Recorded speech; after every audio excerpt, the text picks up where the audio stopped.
Want a large SUV that can walk the walk as well as talking the talk? What about one that you probably aren't familiar with, SsangYong's Rexton W? If you're secure enough in yourself not to care too much about badge equity and want a large, capable, well-equipped 7-seat 4x4 for sensible money, it makes a lot of sense. Increasingly, large luxury SUVs are all about image, all about badge equity, all about fashion, or at least most of them are. Here's one that's more practically grounded, SsangYong's Rexton W. Of all this South Korean brand's products, the Rexton is probably the one provoking most familiarity amongst UK buyers. Now, that's because it's been around so long, since 2001 in fact, sold in first generation form until 2006, when a Mark II version offered much the same kind of solid practical proposition. And much the same aging 2.7 litre Mercedes diesel engine, which remained thirsty and smoky even after the Koreans tried to clean it up in 2010. And that meant that the car couldn't even be sold here for most of 2013 because the powerplant wasn't Euro 5 compliant. Forget all that now, the Rexton's back. Badged Rexton W, the end letter, a designation for its worldwide remit, a sales challenge that'll certainly be helped by the fact that this much improved car is now equipped with the key thing it always needed, a properly modern, efficient diesel engine. This 2-litre Euro 5 compatible EXDI unit is all SsangYong's own, a power plant that keeps the torque and pulling power of its predecessor while adding lower running costs and greater refinement. At the same time, the brand has updated this car's interior, smartened the looks and added extra equipment, all part of a package of changes that in the Rexton W have brought us a far more modern, up-to-date product. Of course, its core values haven't changed. This car will still tow better than most of its competitors. It's still better suited than many of them to really rough off-roading. And it's still built to outlast you. If SsangYong has succeeded in sugaring these practical virtues with an efficient bit of modern tinsel, it could have a very appealing product indeed on its hands for the right kind of buyer. Let's try it. Modern SUVs are usually marketed as being very car-like. This one isn't. From the commanding driving position, rather refreshingly, it feels exactly what it is. A tough, solidly built, go-anywhere 4x4 that isn't frightened of a bit of hard work. The Rextons that I've driven in the past have always been like that, but this one has also added a layer of sophistication to its driving manners that was missing before. And SsangYong's own 2-litre EXDI diesel engine is a lot more refined than the rattly old 1990s vintage Mercedes lumps used in previous models. Now, I wouldn't want you to assume from this that the South Korean brand has turned this car into some kind of BMW X5 or Mercedes M-Class rival. It hasn't, nor does it wish to. Those models have passenger car-like monocoque chassis and air suspension setups that would compromise this one in extremis. The point I'm trying to make, though, is that SsangYong has narrowed the gap to big SUVs of the modern era, whilst retaining the kind of go-anywhere practicality that most of them can only dream of, and doing so at a fraction of the price. Pitch a Rexton W into a corner and you'll notice the rather over-assisted steering, and yes, there'll be plenty of lean and understeer. Not significantly more, though, than you'd expect to get in, say, a Mitsubishi Shogun or even a pricey Land Rover Discovery. Though the EXDI engine puts out a relatively modest 155 PS, the performance isn't that far off a Disco either, mostly thanks to the useful 360 Newton meters of torque that you get from this one. The grunt delivered low down in the rev range, just where you need it, from as little as 1500 RPM. It's perfectly adequate to shift this car's hefty 2.1 tonne curb weight, and it's the main reason why this car can offer such a useful 3 tonne towing capability. True, that's a touch less than a Discovery or a Shogun, but then those cars are much pricier than this one. More relevant is the fact that a closer rival like Kia's Sorento or Hyundai's Santa Fe will only tow 2,500 kilograms. It all means that this SsangYong will make light work of hauling large caravans, horse boxes, boats or work trailers. It's not precious about getting up to its axles in mud either. You'd hesitate to take an X5, an Audi Q7 or an M-Class seriously off-road, and even if you did, you'd constantly be worrying about damaging the thing. Now, there's none of that here. The tougher the terrain, the better the Rexton likes it, thanks to its solid ladder frame chassis and heavy duty low ratio four-wheel drive setup that splits the torque equally between front and rear axles to provide all-round traction and ensure optimum grip even in the most challenging conditions. Steeply undulating terrain is no problem either, thanks to a approach angle of 28 degrees, a departure angle of 25.5 degrees, and a ramp breakover angle of 22.5 degrees.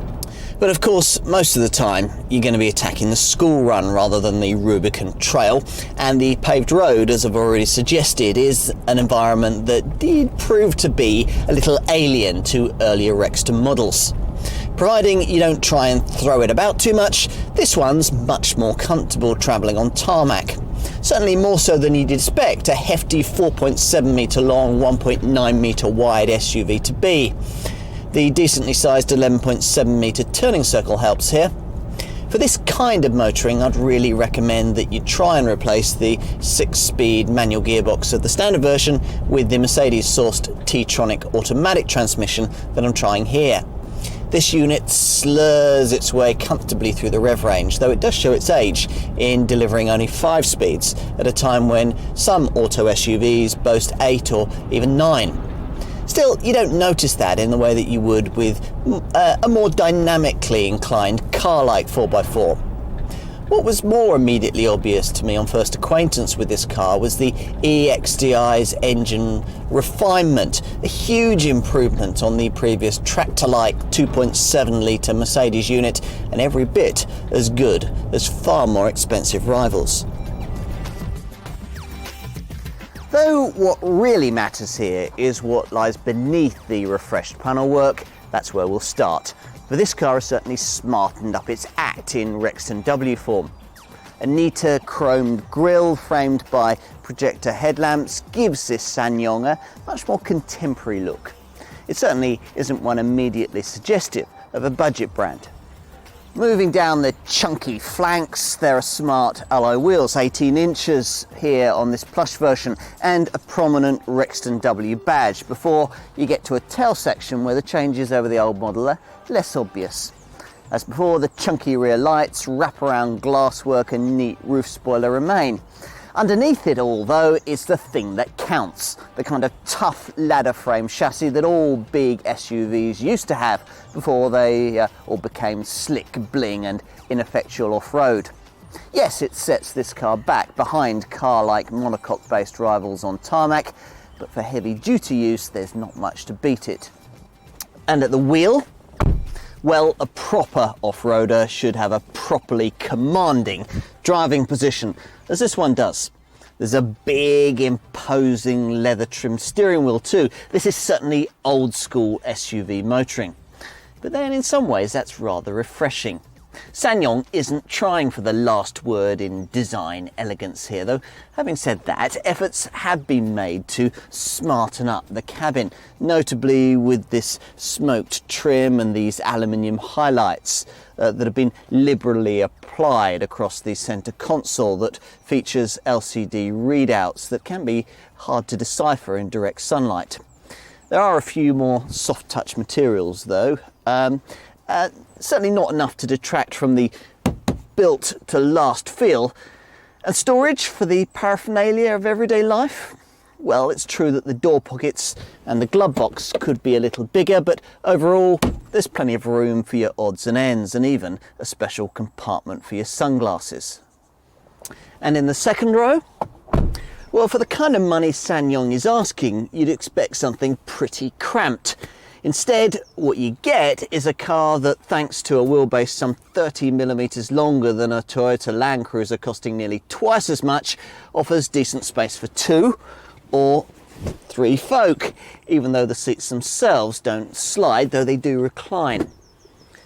Now, a nice touch that rival products often overlook is the provision of reading lights here that'll be welcome on longer motorway trips.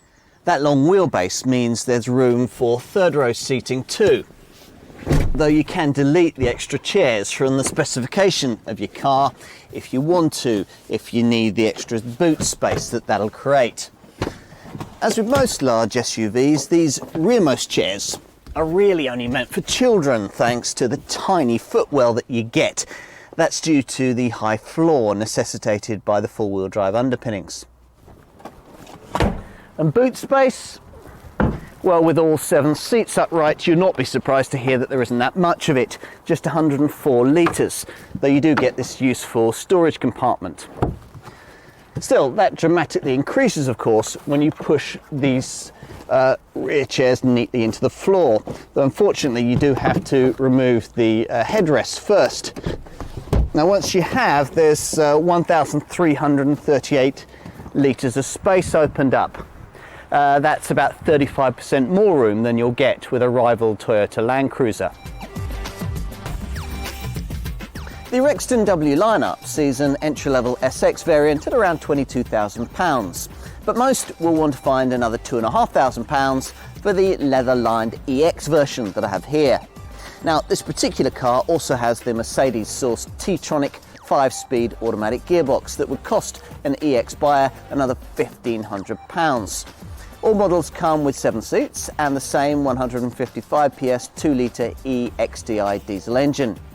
In other words, we're talking the kind of money here that wouldn't even get you an all-wheel drive diesel version of a small RAV4 or Freelander-style soft roader, the kind of car that wouldn't give you 7 seats, proper off-roading capability, or decent towing capacity.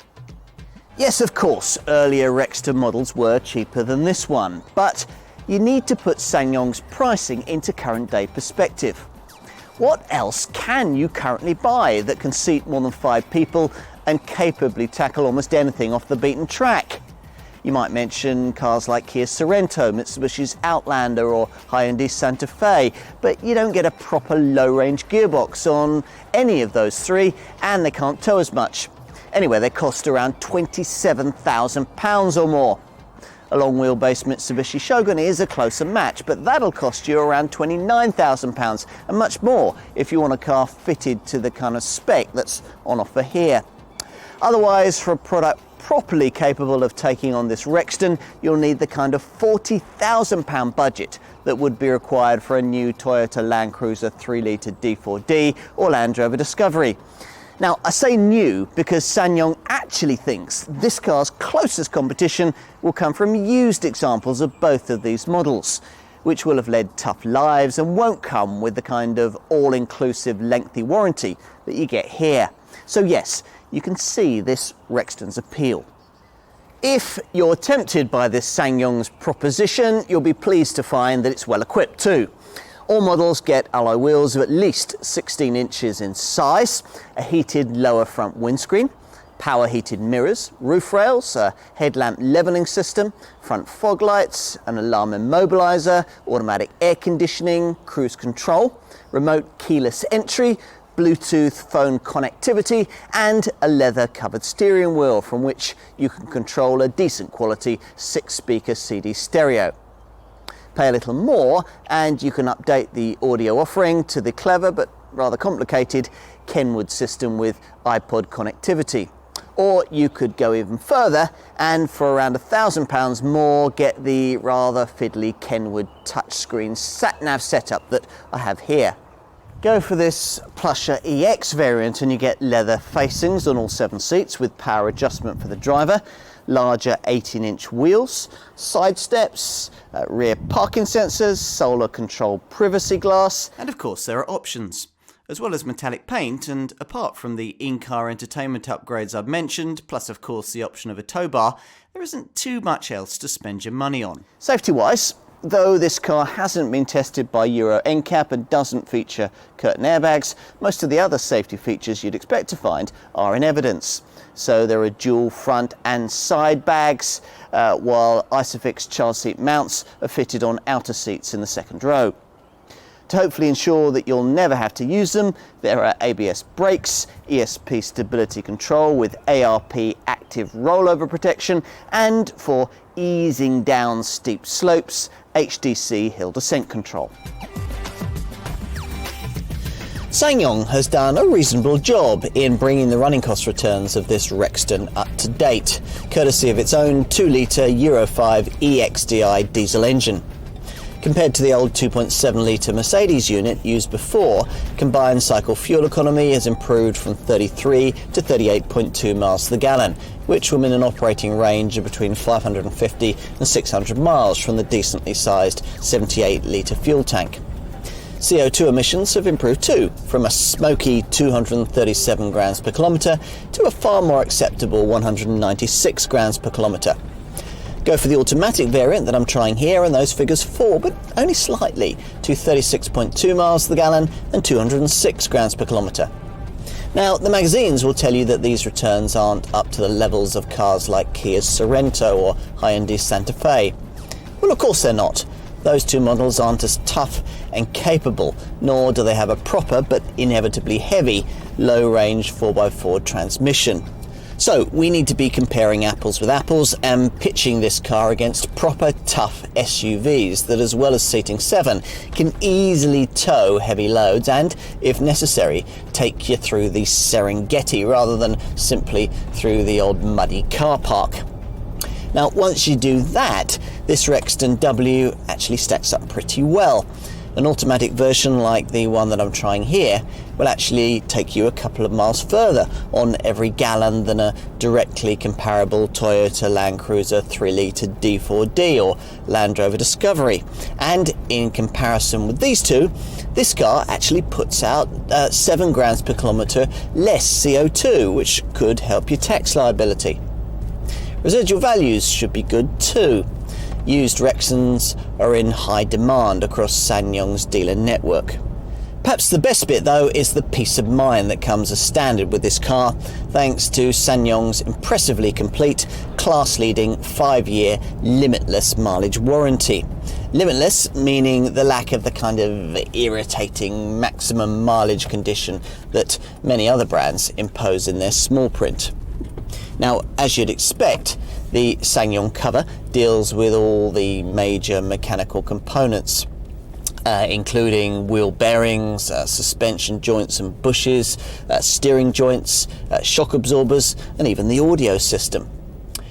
Wearable components, as you'd expect, like clutch discs and brake friction materials, things that could have their life reduced by poor driving, those are covered for 1 year or 12,000 miles, while the battery and the paintwork have cover for 3 years.